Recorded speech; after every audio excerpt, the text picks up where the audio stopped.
So good afternoon, everyone. I'm lucky to set the stage for our panel that's coming up next in 10 minutes about how to future-proof your business. So what I'd like to do today is share a few observations from our firm on these themes, really from the perspective of next generation of clients. We've talked about it from the consumer perspective, from succession planning to business models, and I'm going to take a little bit of the technology angle in my next 10 minutes and talk about where are we and where we think we're going. Just a little bit of background about me. I spent the first 20 years of my career very much in traditional financial services and have a high degree of respect for the portfolio managers and capital markets theory behind today's robo-advisors. I've spent the past 4 years in a very technology-forward driven facilitator. And so I've been lucky to have a front row seat in how these two worlds are merging and how, in fact, they're very complementary. Just a little bit about Saxo. If you're not familiar with our company, we kind of sit at this intersection of fin and tech. And the only relevant point I'd like to pull out here is we started by facilitating access to markets through a platform. We then started outsourcing that to other banks, brokers, and wealth managers. And then some very brave people in IT came up with the realization a few years ago that we were starting to look a lot like the clients we were advising. And our own technology stack was getting complicated. And our own innovation speed was slowing down.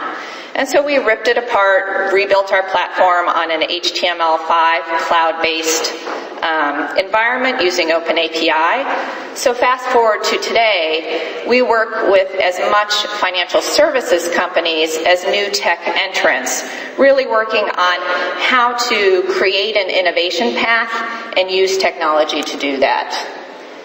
As a point of departure, one of the other speakers mentioned this. Where are we in terms of technology and acceptance? I met Michael at Hubus about 3 years ago, and in that year, in 2015, there was a survey of all wealth managers, and 6 out of 10 said, digital strategy is my top priority. And, everyone said it was their top priority, and 6 out of 10 said that they would be finished by 2017. Now, I don't know how many of you in the audience think we're finished with our digital strategy, but I would guess none. And what's emerging now is this is a much larger fundamental transformation we're going through. It's driven by this slide, which is the digital giants have changed our consumer preferences and are doing so at an incredible rate. A few years ago, that number was 5%.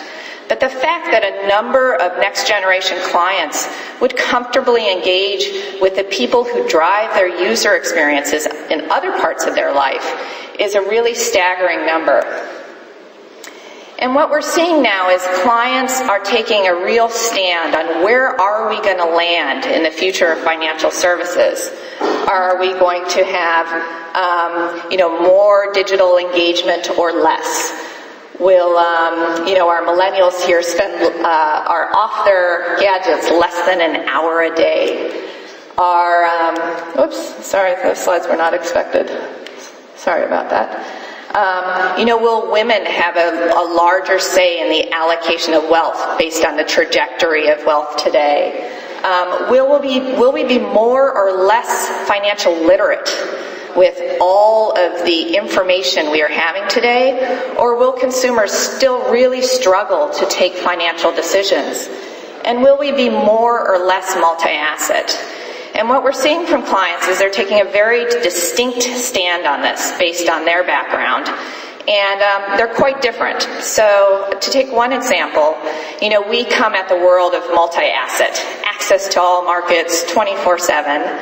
But you have some very large banks in the UK that are actually going a different direction and going very deep local UK stocks, local UK bonds, because in many countries, or most countries, that is the lion's share of a retail client's portfolio.